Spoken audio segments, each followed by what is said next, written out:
આજે સ્પષ્ટ કહેવું પડે છે મારે કે એને પ્રશ્ન પૂછ્યા પછી હંમેશા આમની એક ટેવ છે ચૈતરભાઈ ધારાસભ્યની નાક દબાવવાનું અને જે પણ તોડપાણી કરવાની હોય તે કરવાનું, પ્રશ્ન પૂછવાનો, હિસાબ માંગવાનો અને પછી એના પર તોડપાણી કરવાનો, એની સામે મને નારાજગી છે. અને આવા લોકોને મારે ખુલ્લા પાડવા પડે.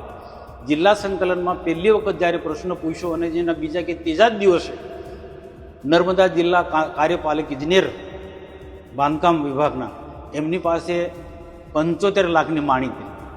જે પણ લોકોએ મારા પર આક્ષેપ કર્યા છે એમને મારી આપના માધ્યમથી વિનંતી છે, આપ અમારી સામેના પુરાવા હશે તો આપ, તમારી પોલીસ છે, તમારી સરકાર છે, તમારા અધિકારીઓ છે, તમે મારા પર પુરાવા સાથે કાર્યવાહી કરો.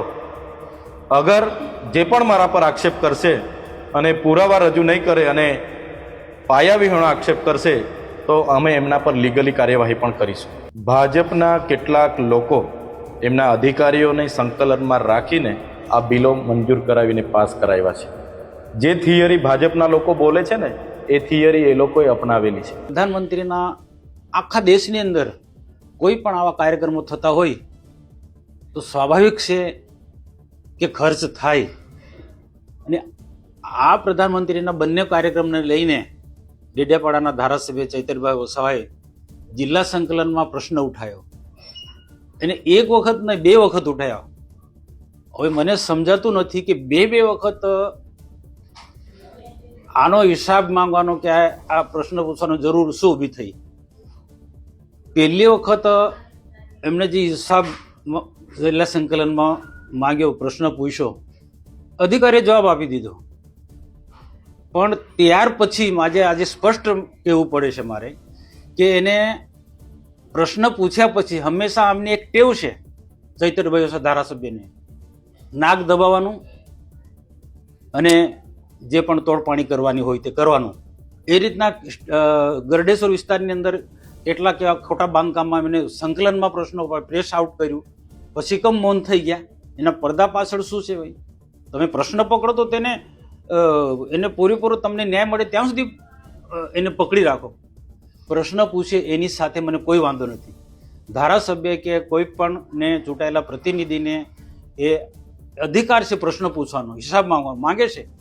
પણ પ્રશ્ન પૂછવાનો, હિસાબ માંગવાનો અને પછી એના પર તોડપાણી કરવાનો, એની સામે મને નારાજગી છે. અને આવા લોકોને મારે ખુલ્લા પાડવા પડે. જિલ્લા સંકલનમાં પહેલી વખત જ્યારે પ્રશ્ન પૂછ્યો અને જેના બીજા કે ત્રીજા જ દિવસે નર્મદા જિલ્લા કાર્યપાલક ઇજનેર બાંધકામ વિભાગના એમની પાસે 75 લાખની માણી કરી. 75 લાખની માંગણી કરી અને એ અધિકારી ગભરાઈ ગયા કે મારે 75 લાખ રૂપિયા કાઢવા ક્યાંથી.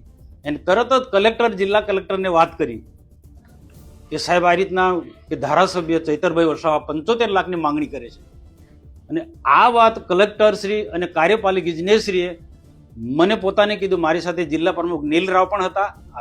અમારી ઉપસ્થિતિમાં કલેક્ટર સાહેબે અને કાર્યપાલક ઇજનેર સાહેબે વાત કરી. અમે સ્પષ્ટ ના પાડી દીધી કે એક પણ પૈસો કોઈ બી રીતને એને આપવાનો નથી. અને એક ટેવ પડી ગઈ છે. એ પાછું ગઈકાલે એને પત્રકાર પરિષદ બોલાવતા પહેલા જિલ્લા સંકલનમાં પ્રશ્નો પૂછ્યા. પરમ દિવસે જિલ્લા સંકલનની મિટિંગ પરમ દિવસે ગઈ ને, શનિવારે જિલ્લા સંકલનની સમિતિ 19 તારીખ થઈ. એમાં હું ભરૂચ હતો, એ નર્મદામાં હતા. નર્મદામાં એને આ પ્રશ્ન બીજી વખત પૂછ્યા તો એ બોખલાઈ ગયા છે. અને ત્યાર પછી આ ફરી પત્રકારોને અગાઉ પણ માહિતી આપે, ફરી પણ માહિતી આપે છે. તેના તે જ પ્રશ્નોને કહું, એની પાસે કોઈ ચોક્કસ જવાબ નથી. આના પરથી હું સ્પષ્ટ કહું છું કે અગાઉ અમે જે પત્રકાર પરિષદમાં મેં આમ આદમી પાર્ટીના નેતાઓની વાત કરી તો કોઈનું નામ લીધું નથી, પણ આજે નામ જો કહું છું, એ બોખલાઈ ગયા છે. અને એનો અને જવાબદાર કાર્યપાલક ઇજનેરે કલેક્ટરને કીધું, કલેક્ટરે મને કીધું. મારી સાથે જિલ્લા પ્રમુખ નીલ રાવ હતા. અમે કહ્યું બે જવાબદાર વ્યક્તિ નથી, અમે જવાબદાર વ્યક્તિ તરીકે અમે તે વખતે પત્રકારોને આ માહિતી આપી હતી. પણ ચોક્કસ બને ત્યાં સુધી અમે તપાસના માર્ગે આગળ વધી રહ્યા હતા. પણ હવે વારંવાર જ્યારે આક્ષેપ મૂકતો હોય ત્યારે મારે ખુલ્લા પાડવાની એને ફરજ છે. અને આજે એમ કહું કે ચૈતર વસાવાએ કાર્યપાલક ઇજનેર બાંધકામ વિભાગ પાસે એને 75 લાખની માંગણી કરી હતી. અને આ વાત કાર્યપાલક ઇજનેરે કલેક્ટરને કીધું, કલેક્ટર અમને કીધું હતું. અને આવા ભૂતકાળમાં પણ 2 થી 4 એવી ઘટના જે ફોરેસ્ટ સાથે કે બીજા એ પણ એ સમય હશે ત્યારે બધું એનો આંકડા કે માહિતી આપીશું. કઈ ને કલેક્ટર કે છે, આ કાર્યપાલક ઇજનેર કે છે ને મને તો જિલ્લાના જવાબદાર અધિકારીએ કીધું, કલેક્ટર જ્યારે વાત કહેતા હોય તો એમાં કંઈક ને કંઈક તથ્ય હશે ને. કલેક્ટર જિલ્લાનો પોલીસ જિલ્લાનો વડા છે, અને એક કાર્યપાલક ઇજનેર એમને જે વાત કરી એ પણ ખોટી તો ના હોય ને. ગભરાઈ ગયો એ વખતે ધ્રુજતો તો કાર્યપાલક ઇજનેર આ વાત કરતા કરતા ધ્રુજતો, કારણ કે એને ટેવ પડી ગઈ ધમકાવાનું. ભૂતકાળમાં અનેક અધિકારીઓને ધમકાયા છે, અનેક કોન્ટ્રાક્ટરોને ધમકાયા, એવો વિડીયો મારી પાસે છે.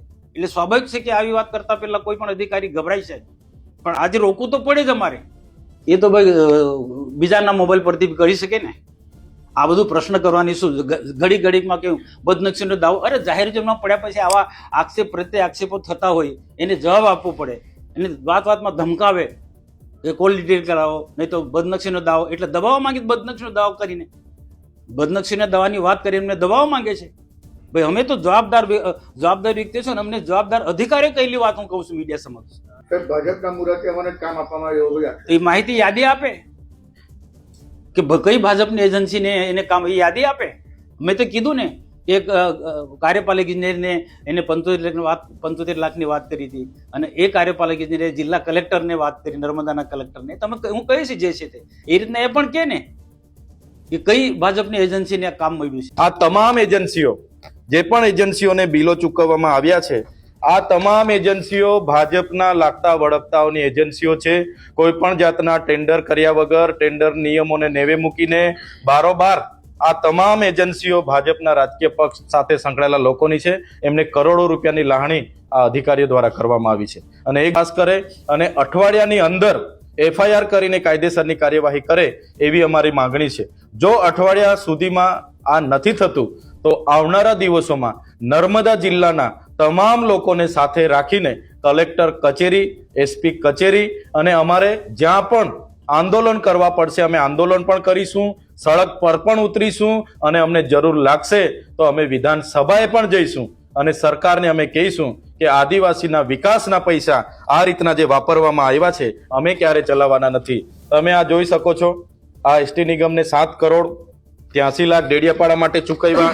જે રાજપીપળામાં માન્ય સાંસદ મનસુખભાઈ વસાવાએ એમણે જે એમના જિલ્લા પ્રમુખ સાથે 10 કરોડનું કમલમ બનાવ્યું, તો સાંસદના પગારમાંથી બનાવ્યું છે, સાંસદના ઘરની શેરડીના પગારમાંથી બનાવ્યું છે કે કઈ બેંકના લોનમાંથી બનાવ્યું છે, એ સાંસદ ખુલાસો કરે. અમારી ઓફિસ તો આજે પણ અમે ભાડે ચલાવીએ છીએ, નાની ખોલીમાં અમે બેસીએ છીએ, એનું 8,000 ભાડું આપીને અમારી ઓફિસો અમે ચલાવીએ છીએ. મેં જે પણ લોકોએ મારા પર આક્ષેપ કર્યા છે એમને મારી આપના માધ્યમથી વિનંતી છે, આપ અમારી સામેના પુરાવા હશે તો આપ, તમારી પોલીસ છે, તમારી સરકાર છે, તમારા અધિકારીઓ છે, તમે મારા પર પુરાવા સાથે કાર્યવાહી કરો. અગર જે પણ મારા પર આક્ષેપ કરશે અને પુરાવા રજૂ નહીં કરે અને પાયાવિહોણો આક્ષેપ કરશે તો અમે એમના પર લીગલી કાર્યવાહી પણ કરીશું. પહેલા 5%ની માંગણી હતી, પણ એ સ્વીકારવામાં નહીં તો છેલ્લે 75 લાખ, અને 75 લાખ નહીં તો જે હોય તે અમે લઈ લઈશું, તમે આપી દો એવું પણ કીધું છે. તો એ જે પણ જેના પર પણ પુરાવા હશે એ રજૂ કરે. આના મૂળમાં ભાજપના કેટલાક લોકો એમના અધિકારીઓને સંકલનમાં રાખીને આ બિલો મંજૂર કરાવીને પાસ કરાવ્યા છે. જે થિયરી ભાજપના લોકો બોલે છે ને એ થિયરી એ લોકોએ અપનાવેલી છે. અમે તો એ જાણતા પણ નથી. તમે મારા નંબર, મોબાઈલ નંબર આપું છું, તમે કોલ ડિટેલ કઢાવી લેજો. કઈ એજન્સીને, કયા અધિકારીને ચૈતરભાઈ આ પ્રોગ્રામ દરમિયાન આ મહિના 2 મહિનામાં ફોન કર્યો છે, અને એના પરથી પણ કેસ કરી શકો છો. મારા મોબાઈલ નંબર ટ્રેસ કરો, મારા મોબાઈલ નંબરના કોલ ડિટેલ કઢાવો, કરો ફરિયાદ. પુરાવા હોય તો કરો, હું તો કેમ છું ને, કરો. એટલે આ પાયાવિહોણી બાબતો છે. આ આખા મુદ્દાને ડાયવર્ટ કરવા માટે વાહિયાત વાતો એમના પદાધિકારીઓ દ્વારા કરવામાં આવે છે.